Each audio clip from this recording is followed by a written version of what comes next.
क्रांतिकारी भाई चित्ररंजन में आप सभी का स्वागत है। आज के वीडियो में समझेंगे अल्फाबेट क्या होता है। ठीक है, अल्फाबेट से जुड़ी हुई सब संपूर्ण जानकारियों को इस वीडियो में देंगे। जैसे कि अल्फाबेट को हिंदी में क्या कहते हैं जी?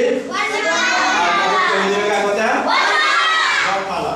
और अगर आपसे पूछा जाए कि वर्णमाला किसे कहते हैं तो क्या बताइएगा? बहुत अच्छा, वेरी गुड। आगे जैसे कि आपसे क्वेश्चन पूछ लेगा कि व्हाट इज अल्फाबेट, तो अल्फाबेट का इंग्लिश में डिफिनेशन क्या दीजिएगा?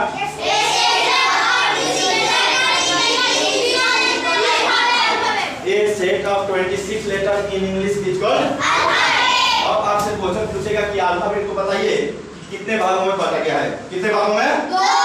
और कौन सा?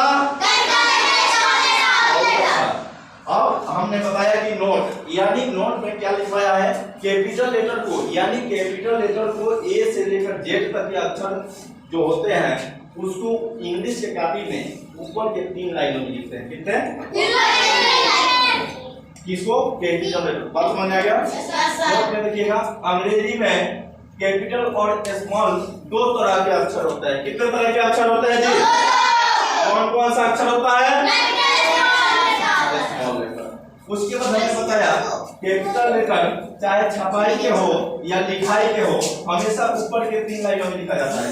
यानी कहने का मतलब है कि अगर किताब में जो आता है उसको तो लिख नहीं सकते हैं, उसको तो छापते हैं, छपाई होता है मशीन द्वारा, छपाई किया जाता है, और जो हाथ से लिखते हैं उसको लिखाई बोलते हैं। ठीक है, तो यानी कैपिटल लेटर में जो भी छपाई का हो या लिखाई का हो उसको हम क्या लिखते हैं? ऊपर के 3 लाइनों में। बात समझ में आ गया है?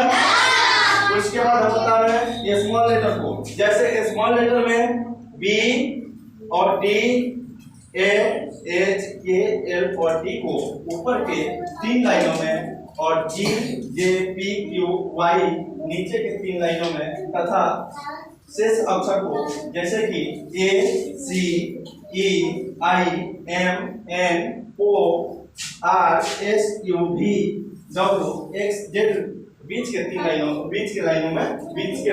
में लिखा जाता है। ठीक है, और ये स्मॉल लेटर में जेड 2 तरह से लिखा जाता है। बात समझ में आ गया है ना? अब हमारा टॉपिक आता है लेटर। लेटर्स को कितने भागों में बांटा गया जी? कौन सा लेटर होता है? और की संख्या कितनी होती है? कौन सा? बहुत अच्छा।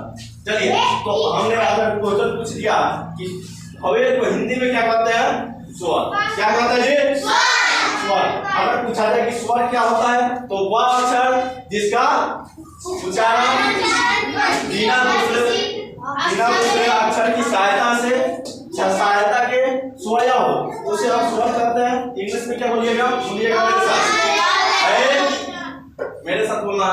वह अक्षर जिसका उच्चारण बिना दूसरे अक्षर की सहायता के सोया हो स्वर कहलाता है। हिंदी में डिफिनेशन है। किसमें?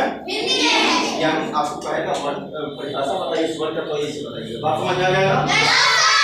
अगर इंग्लिश में कहा जाए तो बोलिएगा इसको कैसे? इंग्लिश में बोलिएगा the letter which pronounce without the help of any letter is called vowel। बात समझ में आ गया? उसके बाद आता है कॉन्सोनेंट, यानी कॉन्सोनेंट को हिंदी में परिभाषा कैसे दीजिएगा इसको समझिए। तो बोलिएगा हमारे साथ, वह अक्षर इसका उच्चारण स्वर की सहायता से हो उसे व्यंजन वर्ण कहते हैं। ठीक है, व्यंजन वर्ण कहते हैं या व्यंजन कहते हैं। बात समझ में आ गया? इंग्लिश में क्या बोलिएगा? The letter which pronounce with the help of vowel is called